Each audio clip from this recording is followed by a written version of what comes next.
Olá a todos, sejam muito bem-vindos aqui ao meu canal. Quem fala é Marcos Boldrini. E nesse vídeo aqui eu quero falar sobre a possibilidade, do Papa, pela primeira vez na história, um Papa ir para a Rússia, certo? Em outros vídeos meus eu falo sobre a situação, a conjuntura e a possibilidade, mas desta vez pode haver, podemos estar às portas desta viagem aí. Por que eu estou dizendo isso?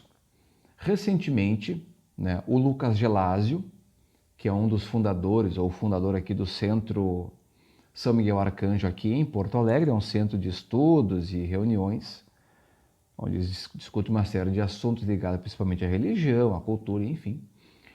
Ele tem divulgado na internet um material, inclusive um vídeo que eu vou deixar aqui na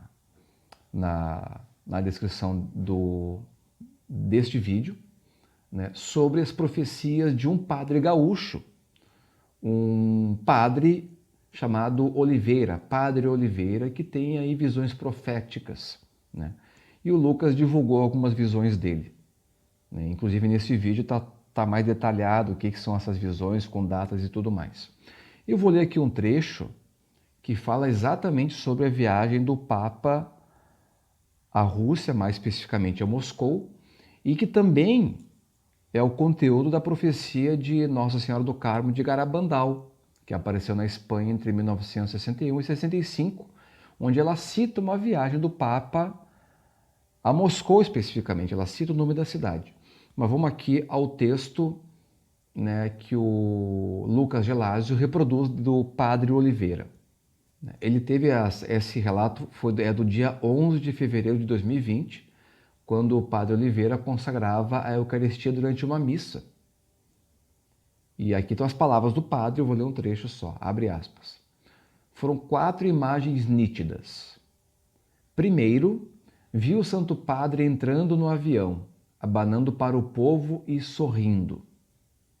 A segunda imagem foi a da Praça Vermelha na Rússia, isso é em Moscou, Enxerguei a Catedral de São Basílio e em seguida vi algo semelhante a 2 estrelas colidindo e uma grande explosão no céu.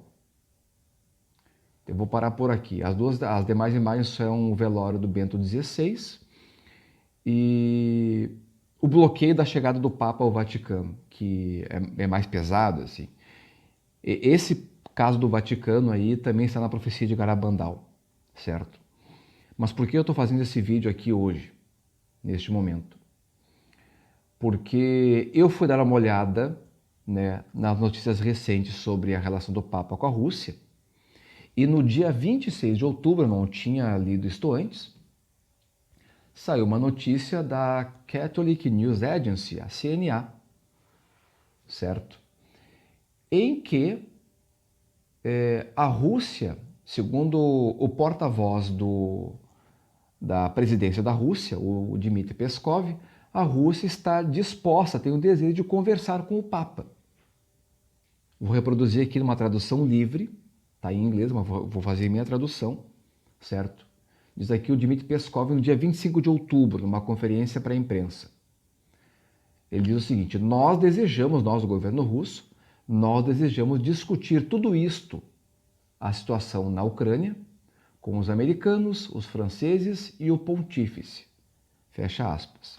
Essa declaração do Peskov está baseada, segundo aqui a notícia, numa proposta que o Emmanuel Macron, o presidente da França, teria feito para o Papa alguns dias antes, para que ele ligasse e conversasse com Vladimir Putin, com Joe Biden, que é o presidente americano, e também com o patriarca Kirill, o líder da Igreja Ortodoxa Russa. Aqui diz a reportagem, para promover um processo de paz na Ucrânia, certo? A relevância dessa notícia é que é a primeira vez, desde o início da guerra na Ucrânia, na verdade é a primeira vez desde lá de dezembro do ano passado, quando o Papa fala que ele quer ir para a Rússia, é a primeira vez que o Kremlin se dispõe a conversar com a Santa Sé, e com o Papa especificamente. Quer dizer, isso é o sinal de uma abertura, pelo menos nas palavras, por parte da Rússia em relação ao Papa.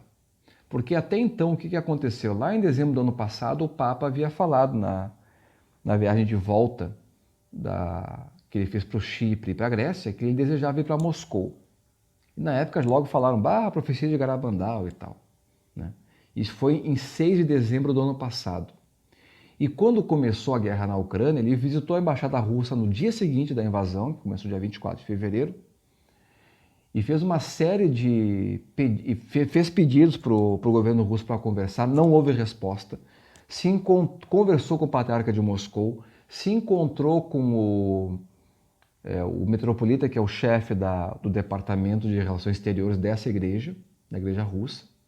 Inclusive mudou o metropolita, o Kirill mandou o metropolita Hilarion, que era o antigo chefe, como arcebispo na Hungria, e botou um jovem, uma pessoa bem jovem, 30 e poucos anos de idade, nesse departamento. O Papa já conversou com ele mais de uma vez, certo? Ele fez a consagração da Rússia, exatamente nos moldes do pedido de Nossa Senhora de Fátima. Agora já não há mais dúvida sobre a consagração. Quer dizer, ele tem uma série de iniciativas no sentido de se chegar aos russos, né, ao governo russo em particular e também à Igreja Ortodoxa Russa. É a primeira vez que o Kremlin responde com uma abertura.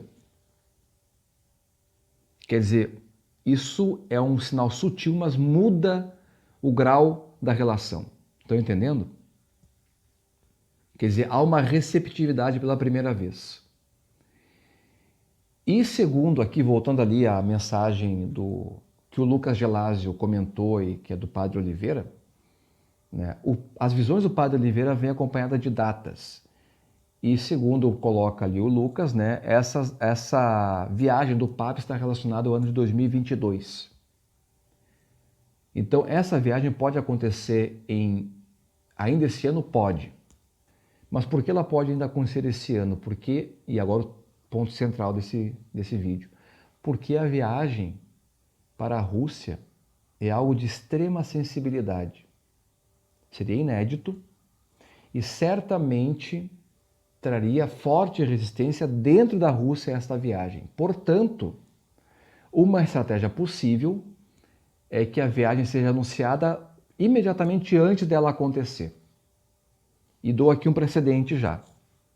Quando o patriarca Kirill e o Papa se encontraram em Cuba em 2016, o encontro dos dois foi anunciado uma semana antes de acontecer. O metropolita Hilarion, na época, o chefe do Departamento de Relações Exteriores da Igreja Russa, anunciou no dia 5 de fevereiro que o encontro dos dois aconteceria no dia 12 de fevereiro de 2016. E por que foi anunciado em cima da hora? Para que não houvesse reação de resistência ao encontro por parte de ortodoxos russos. Porque a maior resistência num diálogo ecumênico, quem dirá de um encontro direto entre o patriarca e o Papa, vem principalmente da Igreja Russa, isso no mundo ortodoxo, da Igreja Russa, também da Igreja Búlgara, ortodoxa da Bulgária, um pouco também da Igreja da Grécia, num grau menor, mas em geral existe uma resistência principalmente do lado russo e búlgaro, mas a Igreja Búlgara ela é menor, né? A Igreja Ortodoxa Russa é metade dos ortodoxos russos do mundo. Então não é pouca coisa. O diálogo ecumênico e a unidade cristã passa necessariamente por Moscou. Então isso quer dizer que, e há ramos na Igreja Russa que não querem saber nem mesmo de diálogo com a Igreja Católica. Tem o pessoal que é mais aberto, assim, mais ecumenista, digamos, tem um pessoal que é conservador, tem restrições, e tem um pessoal que não quer diálogo. Quem dirá então o Papa ir à Rússia? Isso quer dizer que podemos esperar, no meu entender, um anúncio repentino e uma viagem logo em seguida do Papa a Moscou. Então nós temos que rezar o quê? Primeiramente, pela paz na Ucrânia e no mundo inteiro, na verdade. A gente está numa situação extremamente perigosa hoje. Parece que o mundo está sucumbindo a uma série de crises, além da guerra na Ucrânia, declarações sobre o uso de armas nucleares, algo que era impensável há um ano atrás. Ninguém era louco de falar disso que estão falando hoje, sobre usar arma nuclear, usar ou não usar, ou ameaçar, quer dizer, A gente entrou parece que numa etapa da história recente, né, em que as pessoas perderam os escrúpulos na hora de ameaçar e fazer o que bem entendem, sabe?